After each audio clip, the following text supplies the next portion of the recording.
The Last Leaf is a poignant short story written by O. Henry, the pen name of American author William Sidney Porter. Published in 1907, the story is set in a Greenwich Village neighborhood in New York City and revolves around the themes of friendship, hope, and the power of art.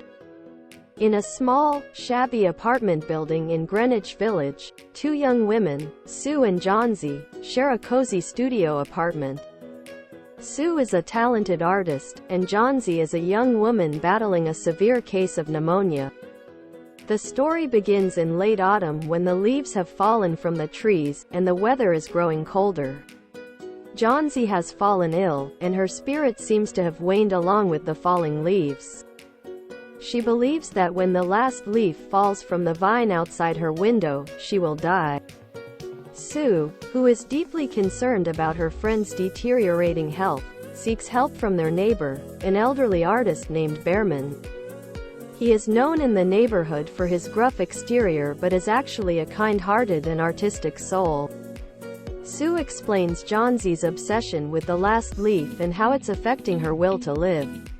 Behrman agrees to help in any way he can.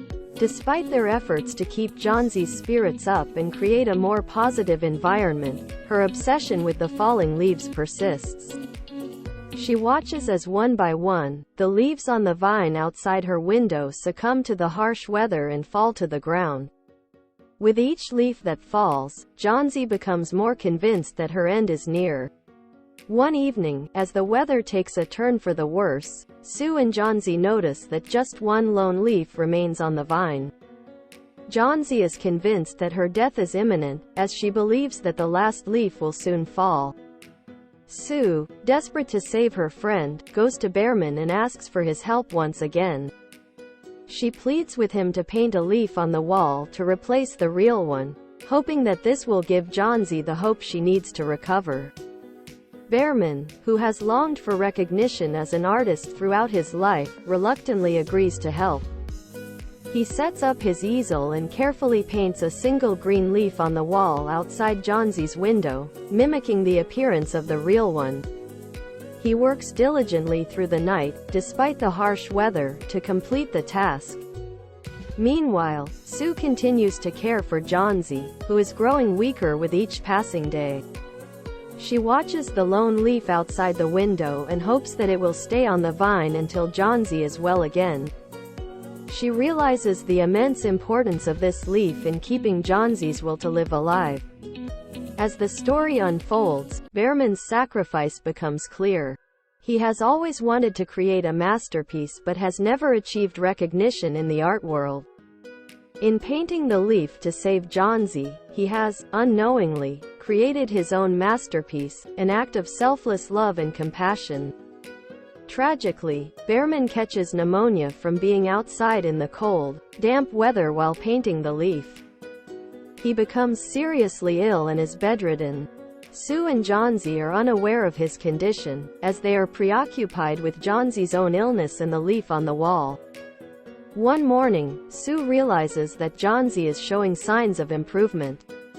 Her fever has broken, and she is no longer obsessively watching the last leaf. The real leaf, outside the window, is still clinging to the vine, and this has given Johnsy the hope she needed to fight her illness. Sue, relieved and overjoyed by Johnsy's recovery, shares the news with Behrman, who is still bedridden. Behrman, weak and delirious, is proud to have played a part in saving Johnsy's life, even if it cost him his own. As the story nears its conclusion, the doctor arrives to check on Johnsy. He is amazed by her progress and attributes her recovery to her renewed will to live. Johnsy tells the doctor about her belief in the last leaf, and the doctor, unaware of Behrman's sacrifice, praises the resilience of the leaf that held on during the harshest of weather. The story takes a poignant turn when Sue and Johnsy decide to take down the curtain that separates their apartment from Behrman's. They are eager to share the good news of Johnsy's recovery with him and thank him for his support. However, as they enter Behrman's room, they discover him lifeless, having succumbed to pneumonia. In the end, O. Henry beautifully illustrates the themes of friendship, sacrifice, and the power of art. Behrman, the gruff artist, becomes a hero through his selfless act of painting the last leaf to save Johnsy's life. His sacrifice, in the form of both his artistic masterpiece and his own life, demonstrates the profound impact that acts of kindness and love can have on the lives of others. The Last Leaf is a touching and timeless story that reminds us of the strength of human connection, the importance of hope, and the beauty of selflessness. It serves as a testament to the enduring power of art and the depth of the human spirit.